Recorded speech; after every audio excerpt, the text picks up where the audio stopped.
Hello everyone, welcome to my YouTube channel. আজি মই আলোচনা কৰিম কেইটামান ইম্পৰ্টেন্ট গণিত যেবিলাক গ্ৰেড 4 ত আহিবলগীয়া হয়। তো বলক ভিডিওটো আৰম্ভ কৰো। ভিডিওটো আৰম্ভ কৰাৰ আগতে এটা ৰিকুৱেষ্ট, যদি মোৰ চেনেলত নতুনকৈ আহিছে প্লিজ সাবস্ক্ৰাইবটো কৰি দিব আৰু যদি ভিডিওটো ভাল লাগে পিছত লাইক আৰু কমেন্টটো কৰি দিব। তো বলক ভিডিওটো আৰম্ভ কৰো। এতিয়া চাওক কোৱেশ্চন নম্বৰ 1 ত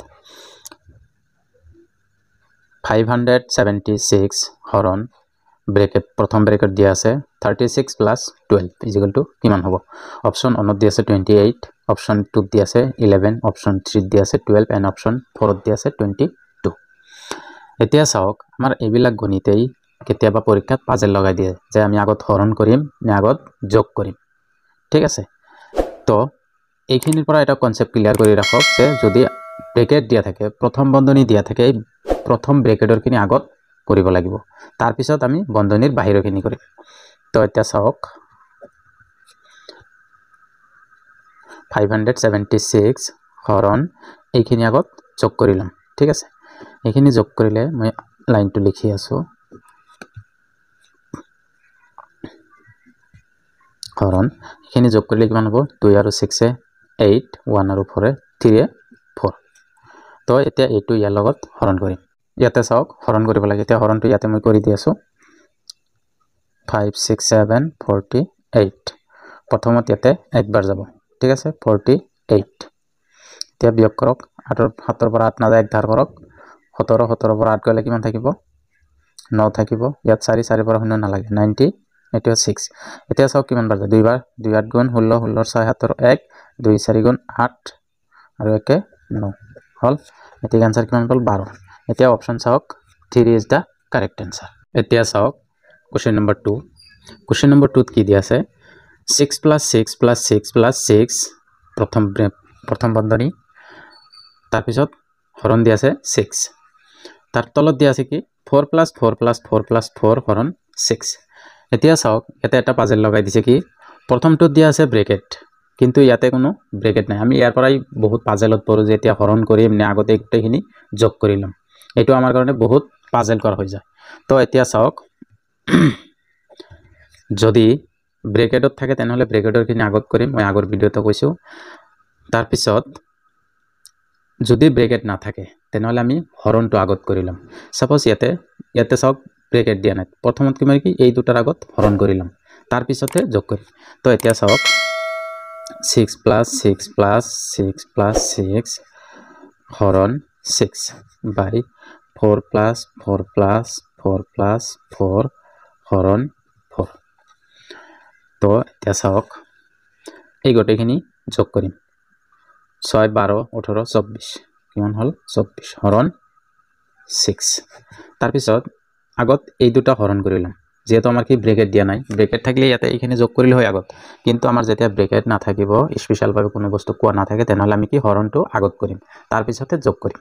ঠিক আছে, এটো মনত ৰাখিব যে আগত যদি কোনো ধৰণৰ ব্ৰেকেট নাথাকে তেনেহলে হৰণটো আগত কৰিব লাগে। তেনেহলে এটো হৰণ কৰো, 4 4 মাজত কিমান বাৰ যাব? একবাৰ যাব। তো এই তিনিটা আগত লিখি লও 4 + 4 + 4, এইটো ইয়াৰ মাজত +1। ঠিক আছে, তো এতিয়া চাওক 6 to 24 ৰ মাজত কিমান বাৰ যাব? 4 বাৰ যাব, আৰু এইখিনি যোগ কৰিলে কিমান হ'ব? 13 হ'ব। তো এইখিনি হল। তো option 3 is the correct answer. এতিয়া চাওক তাৰ পিছৰ কোশ্চেনটো, কোশ্চেন নম্বৰ 3। কোশ্চেন নম্বৰ 3 দিয়া আছে 0.25 * 0.25 minus 0.25 * 0.24 * 0.24। এটো ৰেলৱে 2006 চনত আহিছিল। তো এটো আমাৰ গ্ৰেড 4 ৰ কাৰণে ইম্পৰ্টেন্ট হয়। ডিভাইডেড কি দিয়া আছে? 0.49 দিয়া আছে। অপশনত দিয়া আছে, অপশন 1 ত দিয়া আছে 0.0006 দিয়া আছে, অপশন 2 দিয়া আছে 0.49, অপশন 3 দিয়া আছে 0.01, অপশন 4 দিয়া আছে 0.1।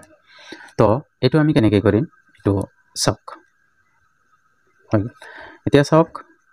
0.25 * 0.25 minus 0.24 * 0.24 divided 0.49। ঠিক আছে, এতিয়া চাওক একেবাৰে সহজ নিয়মত বুজাই আছো, অলপ ভালকে চাব। এইটো আৰু এইটো যেহেতু একে আছে, মই এতিয়া কি কৰিব পাৰো 0.25 স্কয়াৰ লিখিব পাৰো। ঠিক আছে আমি তো জানোই যে a into a is equal to a square তো ইয়াৰ ক্ষেত্ৰত একে আছে যেটো স্কয়াৰ লিখিছো মাইনাস এতিয়া চাওক 0.24 into 0.24 তো এটো কি কৰিম ইয়াতে স্কয়াৰ লিখিম এখিনিলৈকে বুজি পাইছে তো তাৰ পিছত এইটো চাওক 0.49 হৈ গল ক্লিয়াৰ এখিনি তো এতিয়া চাওক আমি আর একটা ফর্মুলা এটা পাইছিলো যে a square minus b square এইটো আমি কি লিখিব পাৰো ফর্মুলা মতে a square minus b square মানে a plus b into a minus b এখিনি অলপ মনত ৰাখিব এটো আছে আমাৰ ম্যাথছৰ ফর্মুলা হয় ঠিক আছে তো এতিয়া চাওক যেহেতু এই দুটা এটো হৈছে তো ইয়াৰ a কে নিয়মত a square minus b square তো a স্কয়ার মাইনাস b স্কয়ারত লিখিম যে a plus b তার মানে a2 plus a2 ঠিক আছে তো 0.25 plus 0.24 হৈ গল a2 into তার পিছত হ'ব a2 minus a2 0.25 minus 0.24 divided হ'ব 0.49 তার পিছত চাওক এই দুটা আমি প্লাস কৰিলে কি পাম 0. যোগ কৰক 4 আৰু 5 কিমান হ'ব 9 4 আৰু 2 এই 2 আৰু 2 4 হৈ গল তাৰ পিছত এইটো বিয়োগ কৰি দিওক ইয়াৰ পৰা এইটো বিয়োগ কৰিলে কিমান হ'ব 5 ৰ পৰা 1 গলে এই 5 ৰ পৰা 4 গলে 1 2 ৰ পৰা 2 গলে 0 দশমিক আছে দশমিক এখিনি হল তলত আছে কিমান 0.49 তো এতিয়া চাওক এইটো আৰু এইটো কাটিব পাৰো থাকিল কিমান 0.01 তো অপশনটো চাওক 0.01 আছে option 3 is the correct answer clear হৈছে আশা কৰো বুজি পাইছে এতিয়া চাওক তাৰ পিছৰ কোশ্চেন নম্বৰ 4 ইয়াতে দিয়া আছে 65% or 240 plus -% or 150 is equal to 210 আমাক কি কৈছে ইয়াতে কি দিয়া আছে খালি ঠাই দিয়া আছে আমাক হেতুহে ওলাব দিছে তো মই পাৰ্সেন্টেজৰ ভিডিও মই পিছত আৰু এটা বনাম ভালকে বুজাই দিম পাৰ্সেন্টেজৰ পৰা আমি কেনেকৈ কি কৰিব পাৰো তো এতিয়া চাওক পাৰ্সেন্টেজৰ ক্ষেত্ৰত ইয়াতে কি 65% or 240 প্লাস ইয়াতে কি কৈছে ড্যাশ এখন নাই মানে কি দিছো মই ধৰি লৈছো x% or 150 is equal to দিয়া আছে 210 এটো ৰেলো 2017 ত আহিছিল তো এতিয়া চাওক 65% আমি কি জানো পার্সেন্ট যিমানে পার্সেন্ট আছে এতে মই লিখিম 65/100% উঠাই 100 লিখব এই পাৰ্সেন্টেজৰ বিষয়ে মই আৰু এটা ভিডিও বনাম পিছৰ ক্লাছত তো মোৰ চেনেলটো সাবস্ক্ৰাইব কৰি ৰাখিব মই এইটো চেনেলতে ভিডিও দি দিম এতিয়া চাওক 2% or মই পূৰণ দি 240 ঠিক আছে প্লাস x% or 150 তার মানে x/100 into 150 রড ঠাইত পূরণ হৈ যাব তে 210 তার পিছত চাওক এতিয়া আমি কাটিব পাৰো শূন্য এটা ইয়াৰ পৰা শূন্য গৈছে এতিয়া 10 টু এটুক 5 যদি 2 এৰে কাটো 5 বাৰ 2 এৰে 12 বাৰ এটু 5 এৰে 13 বাৰ যাব তো এইখিনি পূৰণ কৰি দিওক 13 পূৰণ 12 প্লাস এটু কাটিব আৰু যদি এটু 5 এৰে কাটো 5 এৰে 2 বাৰ 5 এৰে 3 বাৰ এইটো ইয়াতে কিমান বাৰ যাব 1.5 বাৰ যাব তো এতিয়া লিখিব পাৰো যে 1.5x is equal to 210 তাৰ পিছত চাওক এইটো আৰু এইটো 12 আৰু 13 পূৰণ কৰিলে কিমান হয় ইয়াতে চাওক 13 12 2 3 গুণ 6 2 1 গুণ 2 1 3 গুণ 3 1 1 গুণ 1 6 5 1 কিমান হল 156 plus 1.5x is equal to 210 তো এতিয়া চাওক এইটো ইয়াতে কি হৈ আছে প্লাস এই প্লাস হৈ আছে এইটো ইয়াত লগত এফালে লৈ গলে কি হ'ব মাইনাস হ'ব তো মই ইফালে লৈ যাম 1.5x টো থাকক ইয়াতে 210 minus 156 আমাক কি লাগে আমাক ওলাব দিছে x ৰ মানটো আমি কি কৰিম x ৰ মান ইয়াতে ৰাখিম তো এইফালে লৈ যাম এটো 210 minus 156 by 1.5 x টো থাকক এটোৰ পৰা এটো মাইনাস কৰি দিওক মাইনাস কৰিলে কিমান হয় 10 ৰ পৰা 6 গলে 4 ইয়াত থাকিল কিমান 0 ইয়াত এক ধাৰ কৰক 10 10 ৰ পৰা 5 গলে 5 ইয়াতে 1 নাথাকে 1 থাকে 1 পৰা গ'লে 0 নালাগে ইয়াতে আছে 1.5 এতিয়াই চাওক যেতিয়া আমি কি কৰিম -2 এটো ইয়াৰ লগত হৰণ কৰি দিম তো এটো যদি দশমিকটো উঠাই দিও ইয়াতে এটা 0 হৈ যাব তো মই 0 দিয়ে হৰণ কৰিম 15 ইয়াতে 15 ইয়াৰ লগত কিমান বাৰ যাব 3 বাৰ যাব 3 15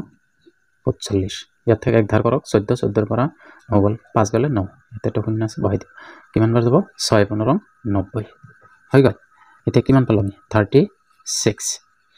তো এটা অপশনটো চাওক option D is the correct answer 36 আছে তো মই ইয়াতে বুজাই আছো কাৰণে অলপ টাইম গল আপোনালোকে ইমান জলদি কৰিব পাৰিব মানে হনকালে কৰিব পাৰিব এতিয়া চাওক তাৰ পিছৰ কোৱেশ্চনটো question number 5 180 into 15 minus 12 into 20 তাৰ পিছত দি আছে 140 into 8 plus 2 into 55 কিমান হ'ব অপশন এ দি আছে 1/7 অপশন বি দি আছে 4/5 অপশন সি দি আছে 2 অপশন ডি দি আছে 4 এটো ৰেলৱে 2009 চনত আহিছিল এতিয়া চাওক ইয়াতে আগত ব্ৰেকেট আছিল কাৰণে পুৰণখিনি বা যোগখিনি আগত কৰিছো এতিয়া তো আমাৰ কোনো ব্ৰেকেট নাই এতিয়া আমাৰ কি নিয়মত কৰিব লাগিব আমি কি এটো যেতিয়া কোনো ধৰণৰ ব্ৰেকেট সেকেট নাথাকে তেতিয়া আমি আগত কি পুৰণখিনি কৰিম তাৰ পিছত যোগ হক বিয়োগ হক সেইখিনি পিছত কৰিম প্ৰথমত আমি কি কৰিম এই পুৰণখিনি কৰিম ঠিক আছে এটো চাই লওক এতিয়া 180 পুৰণ 150 minus 12 into 20 by 140 into 8 plus 2 into 55 এতিয়া চাওক আমাক এইখিনি যেতিয়া কোনো ব্ৰেকেট নাথাকিব আগত পূৰণটো কৰিম তাৰ পিছত বিয়োগ কৰিম বা তাৰ পিছত যোগ কৰিব পাৰো তো এতিয়া চাওক পূৰণখিনি 15 into 8 তো যেটো 80 আছে শূন্যটো পিছত দি দিম 5 8 গুণ কিমান 40 40 ৰ 0 হাতৰ 4 5 ৰ গুণ 5 আৰু 9 4 9 হৈ গল তাৰ পিছত 1 ৰ গুণ 8 1 ৰ 1 গুণ 1 0 17 ৰ 7 হাতৰ 1 যেতিয়া 0 এটা আছিল ইয়াতে 0 দি দিছো ঠিক আছে এতিয়া চাওক 2700 মাইনাস এটো পূৰণ কৰি দিয়ক 12 দুগুণ 24 এটোৰ ডাবল পূৰণ কৰিব নালাগে তাৰ পিছত চাওক এটো পূৰণ কৰি দিয়ক 4 8 ঠিক আছে এটো পূৰণ কৰি দিয়ক 112 হ'ব 8 দুগুণ 16 এই 4 4 গুণ 24 24 ৰ 4 4 8 6 গুণ 8 4 গুণ 32 32 ৰ 2 হাতৰ 3 8 গুণ 8 8 11 112 তো 112 শূন্য এটা আছে শূন্য বহাই দিছো তাৰ পিছত প্লাস এটো পূৰণ কৰি দিয়ক 55 ইয়াৰ দিৰ লগত 55 পূৰণ কৰিলে কিমান হ'ব 110 হ'ব তো তাৰ পিছত চাওক ইয়াত পৰা এটো বিয়োগ কৰি দিয়ক বিয়োগ কৰি দিলে কিমান হয় শূন্যৰ পৰা শূন্য গলে শূন্য ইয়াত থাকে শূন্য ইয়াতে 4 এক ধাৰ কৰক 10 10 ৰ পৰা 4 গলে 6 ইয়াত থাকে 6 6 ৰ পৰা 2 গলে 4 2 আছে 2 টো এনেকৈ থাকিব তাৰ পিছত এটো যোগ কৰি দিয়ক 0 আৰু 0 0 2 আৰু 1 3 1 আৰু 1 2 1 এটো হল ঠিক আছে এতিয়া এটো ইয়াত লগত হৰণ যায় ইয়াতে 2460 আছে ইয়াতে 1230 আছে ডাইৰেক্ট হৰণ দিম দুইবাৰ যাব ঠিক আছে এতিয়া চাওক option C is the correct answer একেবাৰে সহজ গণিত বিলাক আপোনালোক অলপ ভালকে চালে হৈ যাব এতিয়া চাওক তাৰ পিছৰ কোৱেশ্চন নম্বৰ 6 কি দি আছে 10 + 4 হৰণ 2 বিয়োগ 3 * 2 + 4 হৰণ 2 * 2 বিয়োগ 4 হৰল কৰা আগৰ ভিডিঅ'বোৰত ব্ৰেকেট দিয়া আছিল কাৰণে কৰিব পাৰিছে এতিয়া চাওক ইয়াতটো কোনো ব্ৰেকেট নাই ঠিক আছে তো এইবিলাক গণিত আমাৰ কম্পিটিটিভ এক্সামত বহুত পাজেলৰ সৃষ্টি কৰি দিয়ে তো এতিয়া চাওক ইমান পাজেলৰ একো নাই যেতিয়ালৈকে মই আছো আপোনালোকক বুজাই দিম তো এতিয়া চাওক কি দিয়া আছে ইয়াতে প্লাস আছে পূৰণ আছে হৰণ আছে আৰু বিয়োগ আছে তো আগত কি কৰিম একদম প্ৰথম কাম হল হৰণ কৰা তাৰ পিছত কৰিম পূৰণ ঠিক আছে তো এতিয়া চাওক প্ৰথম আমি কি হৰণখিনি কৰিম 10 টো আছে থাকিব দিও প্লাস এটো আগত হৰণ কৰিম 2 টো 4 ৰ মাজত কিমান বাৰ যাব দুইবাৰ যাব হৈ গল তাৰ পিছত বিয়োগ আছে বিয়োগ চিহ্ন দি দিলো এটো আছে 3 * 2 থাকক এটো একে লাইনতে কৰিব পাৰো কিন্তু আপোনালোকক বুজোৱাৰ কাৰণে মই অলপ কৰি আছো তো প্লাস 2 টো 4 ৰ মাজত কিমান বাৰ যাব দুইবাৰ যাব * 2 বিয়োগ 4 এতিয়া চাওক তাৰ পিছত 10 + 2 বিয়োগ বিয়োগ 3 2 গুণ কিমান 6 যেহেতু এইখিনি হৈ গ'ল মানে হৰণখিনি হৈ গ'ল এতিয়া পূৰণখিনি আছে প্লাস 2 আৰু 2 কিমান 4 বিয়োগ 4 এতিয়া আমি কি কৰিম মাইনাসখিনি একলগ কৰিম আৰু প্লাসখিনি একলগ কৰিম মাইনাস প্লাস হওক 10 12 আৰু 4 এ কিমান 14 এই 16 ঠিক আছে মাইনাসখিনি চাওক 6 আৰু 4 এ 10 তো এটো বিয়োগ কৰি দিয়ক বিয়োগ কৰিলে কিমান হ'ব 6 হ'ব ঠিক আছে তো হৈছে 6 is the correct answer option সক option C is the correct answer তো আপোনালোকে কি যেতিয়া এনেকুৱা থাকিব কোনো ধৰণৰ ব্ৰেকেট নাথাকে প্ৰথমত কি কৰিব হৰণখিনি আগত কৰি লব তাৰ পিছত পূৰণখিনি কৰি লব তাৰ পিছত যোগ আৰু বিয়োগখিনি একেলগত সেপাৰেট কৰি লিখি তাৰ পিছত কৰি দিব তো এইবিলাক হল মেইন হল কনসেপ্টটো এনেকুৱা ধৰণৰ গণিত আৰু যেতিয়াই আহিব আপোনালোকে পাৰিব আৰু এনেকুৱা ধৰণৰ ভিডিও পাবলৈ মোৰ চেনেলটো প্লিজ সাবস্ক্ৰাইব কৰি দিব আৰু ভিডিওটো ভাল লাগিলে লাইক আৰু কমেন্ট এটা কৰি দিব